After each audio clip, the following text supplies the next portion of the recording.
O comentário: o enfermeiro pode fazer o curso também de ausculta pulmonar? Claro que pode, gente. O enfermeiro com uma boa ausculta, meu Deus do céu, vale ouro, cara. Porque muitas vezes a gente acha que só médico, só físio sabe auscultar.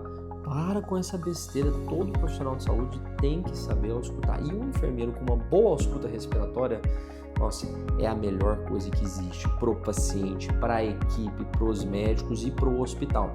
É um enfermeiro resolutivo que provavelmente vai ser mais valorizado e que é um cara que é eficaz, é ágil, ele já consegue passar pro médico o que aquele paciente tem, ou muitas vezes ele mesmo já resolver aquele problema se estiver dentro do escopo do enfermeiro. Então toma muito cuidado de você achar que enfermeiro não precisa auscultar, não é muito bem assim não. Se você está tendo esse tipo de pensamento, repense. Se você é enfermeiro, se prepare, porque os enfermeiros mais capacitados são de fato os mais valorizados, é óbvio.